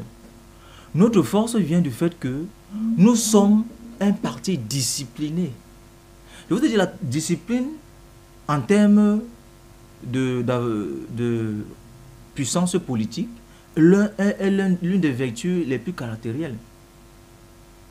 Parce que rien ne peut réussir dans l'indiscipline. Rien ne peut réussir dans l'indiscipline. Contrairement à ce que M. Bellemé dit, au sein du RDP, il y a la contradiction. Et il y a la contradiction. Je vous prends pour preuve. Il y a eu un candidat qui s'est présenté face au président national lors du congrès. Il a eu une voix. Sa voix? Il a eu une voix. C'est une voix. Vous voyez? La raison, ce qu'il faut comprendre, c'est que nous, notre discipline est bien circonscrite au sein de la famille. Si je vous montre les messages qu'il y a entre les échanges avec nos membres du parti, vous n'allez pas en revenir. Mais sauf que ces échanges, n'est-ce pas, sont bien canalisés au sein du parti. Pourquoi? Parce que nous avons fait de la discipline une rigueur. Un parti qui n'est pas discipliné, c'est un parti qui est voué à mourir, qui est voué à l'échec. C'est un parti qui ne peut pas survivre. Même dans une maison, lorsque vos enfants sont indisciplinés, c'est l'échec. C'est l'échec du père, c'est l'échec de la mère, c'est l'échec des parents. Et c'est l'échec de toute la famille. Donc la discipline est un élément caractéristique du RDPC. Les cas de discipline, nous les gérons.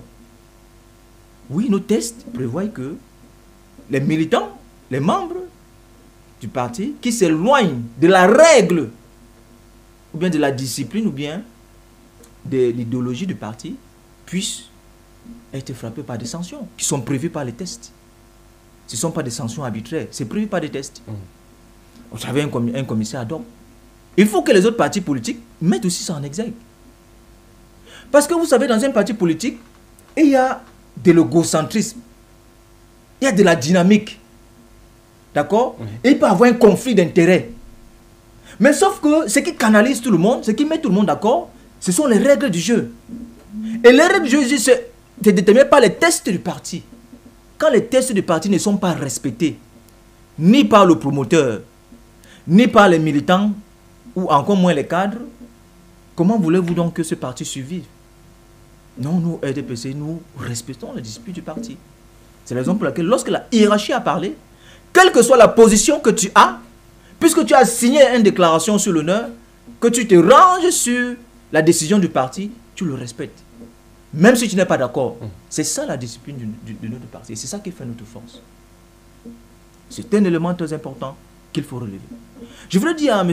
Bellemé que en 2012, lorsque la biométrie est venue sur l'échiquier politique en termes d'organisation des élections, on avait prédit un mot du RDPC. On avait dit que non, le RDPC est mort, il n'y aura plus rien, vraiment c'est fini. Mais jusqu'à aujourd'hui, le RDPC est toujours au pouvoir. Le RDPC est toujours au pouvoir.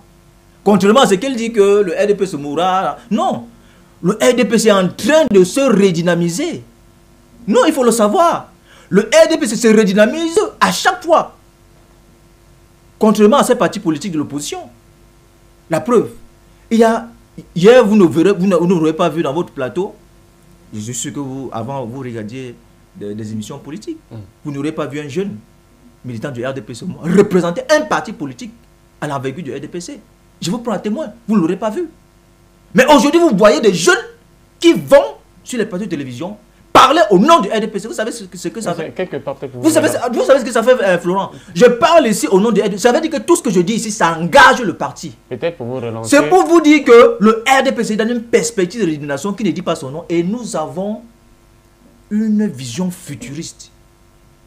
Le parti va vivre, contrairement à ceux qui pensent.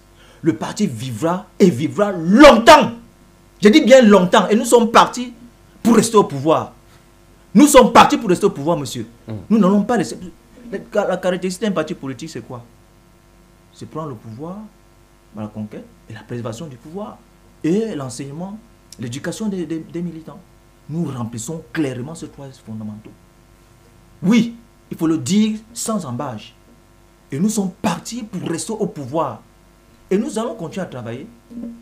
Nonobstant notre puissance politique, nous sommes toujours auprès des populations. Nous sommes toujours auprès des populations. Chaque jour, il ne se passe qu'il y ait une réunion politique du RDPC. Aucun jour ne passe sans qu'il y ait une réunion politique. C'est pour dire que nous travaillons chaque jour. Nous n'attendons pas la veille de les élections, ni municipales, ni législatives, ni présidentielles, pour commencer à mobiliser nos troupes. Nous sommes toujours en train de travailler parce que nous sommes dans une perspective d'avenir. Et nous ne dormons pas parce que nous savons que l'ennemi n'est pas loin. C'est ça qui fait notre... C'est tout cela. C'est tout un ensemble de choses qui fait notre force. Mais ce n'est pas ce qui est dans d'autres partis politiques, de l'opposition notamment. C'est la raison pour laquelle l'opposition face au RDPC sera toujours battue. Parce qu'ils ne savent pas prendre, n'est-ce pas, leurs responsabilités. Moi, j'écoute M. Belémé depuis là. Il ne prend pas la responsabilité de ses échecs, autant pour moi. Non, il rejette les échecs du SIF vers une autre formation politique. Non, c'est l'État, c'est le RDPC. Mais qui forme votre parti politique? Ce sont vos militants. S'il y a quelqu'un sur qui est-ce qu'il faut demander des comptes, ce sont vos militants qui prennent des positions qui n'arrangent pas la base politique. Et la base ne se reconnaît pas dans ce que vous faites. Et chaque fois, lorsqu'il y a une élection, vous êtes sanctionné. Parce que la base ne se reconnaît pas. Or, nous au sein du RDPC, nous sommes des cœurs avec la base. Nous formons un avec la base, avec le chef de l'État, son excellence Paul Biya. C'est la raison pour laquelle nous sommes toujours un parti fort. Et fort sur le terrain.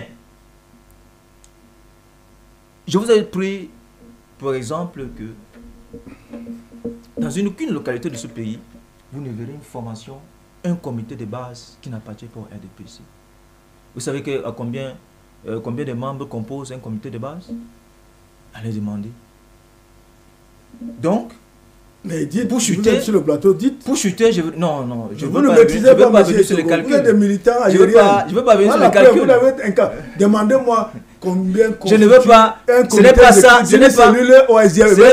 Ce n'est pas ça le but de mon intervention. Non, parlez au nom d'un parti politique. Un comité de base à 16 militants. Un comité constitué. Il a fallu que vous réfléchissiez longtemps pour arriver là. Et rien ne vous prouve ici qu'il y a 16 militants. Parce que vous le dites. Allez donc vérifier les tests du parti. Je vous invite à aller vérifier les tests du parti. Les tests du parti sont notamment, si vous pouvez trouver sur le net. Hein. Donc c'est pour vous dire que tout cet ensemble de choses nous donne la possibilité de dire que le RDPC est le seul parti politique sérieux au Cameroun et qu'en face, nous n'avons pas un adversaire politique. Abdou, vous voulez réagir justement après ce que vous avez eu à écouter, mais je voudrais à la suite aussi ajouter que lorsque Basile Etogo a eu à parler du fait mais que... ne m'oubliez pas parce que c'est son discours est à charge contre le... Oui. Je voudrais souligner que Basile Etogo a eu à parler de la redynamisation du parti, cette jeunesse-là, mais est-ce que aussi cela n'est pas dû au fait que quand on a eu de nouveaux partis politiques, un peu comme... le PCRN qui est venu sur la place politique et bien avant son leader qui a eu un vent en poupe avec le mouvement 11 millions de citoyens. Ça a eu davantage aussi à faire frémir le parti au pouvoir, voyant qu'il y avait déjà des jeunes qui représentaient un parti politique sur des plateaux. Il y a eu lieu de pouvoir se dire que, mais tiens bon, si en face, il y a cette actualité, pourquoi ne pas se contextualiser? Et c'est aussi peut-être ça la force du RDPC, à savoir être fait comme une sorte de caméléon, prendre la couleur du contexte là où il se trouve. Et c'est mis à son actif. Je vous ai dit tout à l'heure qu'en réalité, la scène politique n'est pas une affaire de moines et de fakirs. C'est un ring. C'est le réalisme. En réalité, vous voyez donc que le RDPC, s'il faille copier ce qui est bien ailleurs, ils le font. Et vous voyez donc, il a dit, M. Basile Etogo vient de l'expliquer tout à l'heure, qu'on constate le rajeunissement des jeunes sur les plateaux de télévision pour parler au nom du parti. Et je crois que c'était un indicateur qui en réalité était en défaveur du Rassemblement démocratique du peuple camerounais. Parce qu'à un moment donné, on sentait que on ressentit que le parti était caporisé, était pris en otage par des vieux, par des personnes âgées. Mais du point de vue même de la représentation dans les médias, on voit qu'il y a des jeunes qui s'expriment au nom du parti. Et cela concourt à faire adhérer certains jeunes. Je vais vous prendre une image. Dans la communication, lorsqu'on veut ça, la communication dépend du cible. Lorsque l'on a en face de nous des jeunes, qui mieux qu'un jeune pour parler aux jeunes? Qui mieux qu'un jeune? Et vous voyez que pour changer même la vie, le tournant politique au Cameroun, il faudrait que l'on fasse avec des jeunes. Et le RDPC a compris que le discours des vieux vers les jeunes ne passe plus véritablement. Pour que les jeunes puissent comprendre le discours du parti, il faudrait qu'ils soient écoutés par des jeunes. En fait, que les jeunes s'adressent aux jeunes. Je crois que lorsque M. Basile Togo s'adresse, si des jeunes qui nous regardent, ils voient que ils se reconnaissent en lui parce que peut-être ils font partie de leur génération. Et ils se disent, quand même, il ne peut pas nous mentir totalement. Donc je crois que c'est une stratégie qui s'inscrit dans cette perspective de dire qu'en réalité le RDPC se rajeunit. Mais il y a un danger. Moi, je ne suis pas là pour pouvoir donner du chèque en blanc au Rassemblement démocratique du peuple camerounais. Il faut démontrer qu'en réalité que le RDPC aussi présente des velléités qui contribueraient à mettre en mal sa vitalité. Par contre, ils sont très très vigilants. Contrairement au SDF, qui en termes de prise de décision officielle, c'est une seule décision qui est prise. Quel qu'en soit le caractère dur, illégal de la décision, lorsque le parti prend la décision, tout le monde s'allie derrière la décision. Contrairement au SDF, même si c'est comment, vous voyez donc, tel prend la décision aujourd'hui et demain l'autre prend la décision. Vous voyez, c'est cette contradiction qui en réalité met à mal le fonctionnement du parti politique du SDF et protège un peu le RDP. C'est pourquoi? Parce qu'à l'intérieur, ça ne va pas, ça il faut le dire, mais en ce qui concerne la prise de décision officielle du parti, ça fait l'unanimité. Vous ne voulez pas que lorsque peut-être le secrétaire général du RDPC prend une décision, un militant sortira prendre une autre officielle, je dis bien officielle, pour contredire son chef hiérarchique. Contrairement au SDF, où on voit... Non, il n'y a jamais eu ça au SDF. Aucune décision du SDF n'a jamais été remise en cause par une autre décision d'un organe inférieur ou alors égal. Bon, ça pourrait s'être traduit d'une manière ou d'une autre, mais quoi qu'il en soit... Là, vous vous trompez, monsieur le conseiller. Il n'y a jamais eu ça au SDF. Je vous respecte, je vous dis papa, je vous appelle papa, mais souffrez que je puisse dire mes bêtises. Mais là, c'est pas vrai. C'est que vous avez dit. Souffrez que je puisse dire les bêtises. Vous pourrez revenir bien après le dire. Me corriger. Je peux revenir corriger et on va croire Monsieur Florent, à ce que je vais dire. Je vous écoute quand vous... Allez-y. Monsieur Florent, c'est connu de tous qu'en termes de décision, il n'y a pas unanimité. Les décisions prises par le SDF, ça ne fait plus l'unanimité. Est-ce qu'il faut être sourd ou encore aveugle pour quelle décision prise qui ne fait pas l'unanimité? Ce qui se passe dans le RDP, c'est que à l'intérieur, ça ne va pas, certes, mais lorsqu'il s'agit de prendre une décision qui engage le parti, c'est une seule décision et il n'y a pas de contradiction. Je ne sais pas si vous comprenez. Bon, là, je suis obligé de vous couper la parole. Il n'y a jamais eu une décision au SDF. Vous aurez le temps de parler. Permettez qu'Abdou Ndam puisse se jeter pour que vous gardiez votre temps de parole. Même du point, ça peut respecter même la forme.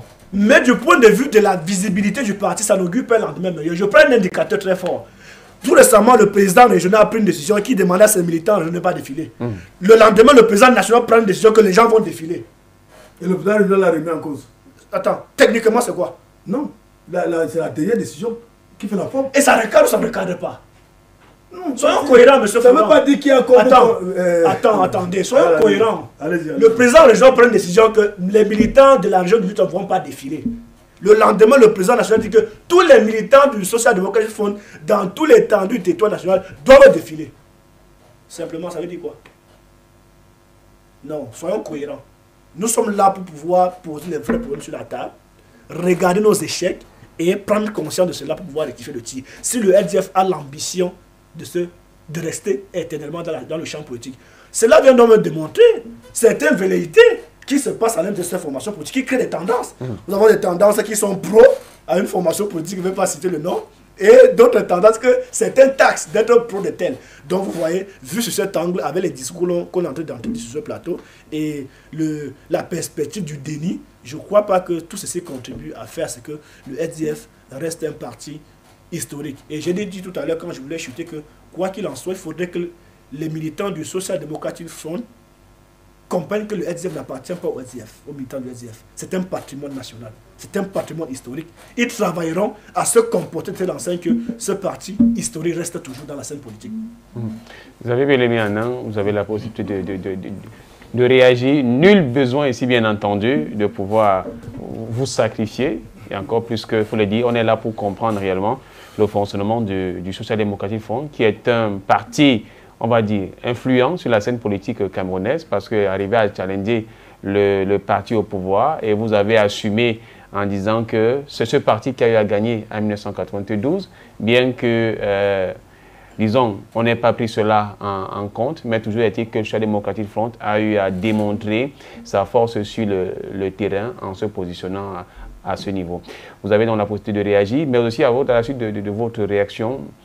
L'après, donc la suite forcément au sein du Social Democratic Front, c'est quoi? Parce qu'il y a les élections qui arrivent, il y a ces dissidences au sein de votre parti pour donc être davantage concurrent et assumer réellement le rôle d'un parti politique. Qu'est-ce qu'il y a lieu de faire? Vous avez annoncé un congrès qui devrait arriver dans les prochains jours.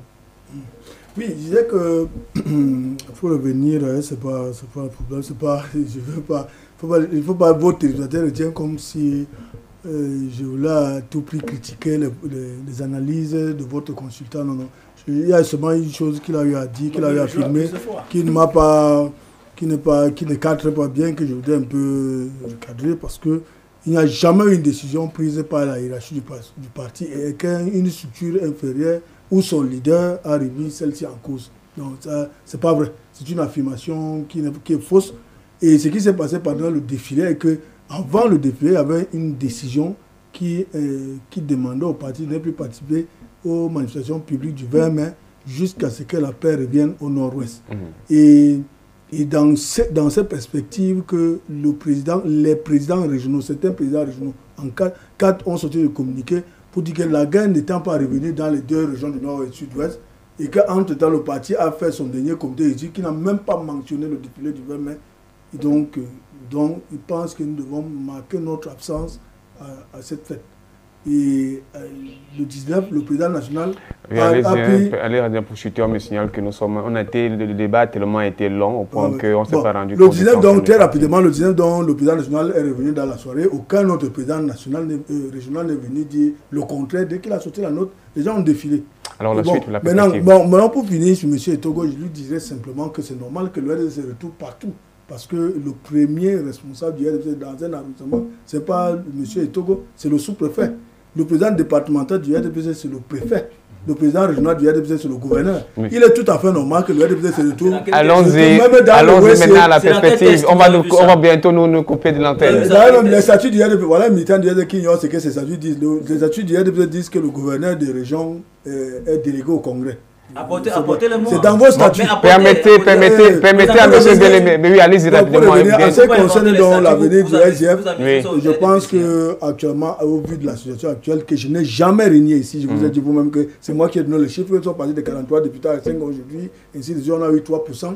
Donc la situation est assez préoccupante pour mon parti, mais qu'il faut revenir et il n'y a qu'un congrès pour trancher en ce moment c'est le débat qui se vit dans le parti. Et quand le congrès va décider, en choisissant un nouveau leader, tout le monde va se ranger. Et nous avions une particularité, je veux rassurer le consultant. Quand la décision est prise au NEC, quand la décision est prise au congrès, tout le monde se range. Aucun militant n'a jamais fait la décision. Quand la décision est prise au NEC, tout le monde s'arrange. D'ici Xavier Bélémé, responsable de la communication sur la démocratie Front. Mesdames, Messieurs, nous sommes arrivés au terme de cette émission qui a été fortement dominée par la situation, la question d'un état de lieu du SDF au Cameroun, 32 ans après justement la légalisation de ce parti. Vous l'avez si bien compris, on ne pourra pas évoquer le deuxième sujet, sinon la deuxième thématique. Les filles Sawa sont en train de faire des marches et puis en réunion avec le gouverneur, on ne pourra pas évoquer cette question si eux-mêmes ne sont pas là. Forcément, le mettront pour la prochaine fois. Mais on a été... C'est pas gentil, c'est les affaires de la République.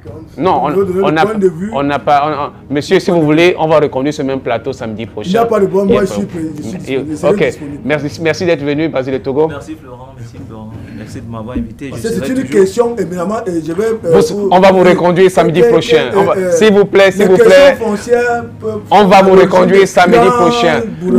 Je pense que la réalisation, Séverin Tchoubanké permettra qu'on vous reconduise samedi prochain. On va vous conserver samedi prochain pour reparler de cette question avec les fils à cette fois-ci. Abdounda, merci. Merci de m'avoir invité cette fois-ci. Je tiens quand même à saluer quelqu'un qui nous a regardé, qui occupe une place de choix dans le palais ou encore le royaume Bamou, notamment la reine mère Ndoufou Lantana, qui nous a regardé depuis l'émission. Coucou à toi, la reine mère. Merci, bonne chose à toi. Merci. Et le roi Nabil également. Majesté. Bon, vous avez bien aimé. Merci. C'est nous que vous disons merci.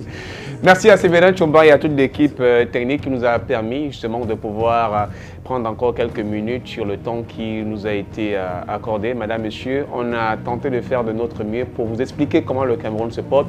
Nul besoin de pouvoir sacrifier quelqu'un, encore moins un parti politique, encore moins mettre à mal l'état du Cameroun. Le plus important, c'est que Camerounais, tout ce que nous sommes, puissions avancer à tête haute vers l'excellence, mais surtout l'émergence qui nous est proposée par les instances et les institutions camerounaises. D'ici donc, fin de cette émission, le prochain rendez-vous est pris samedi prochain, s'il plaît à Dieu. Mesdames, Messieurs, bon week-end.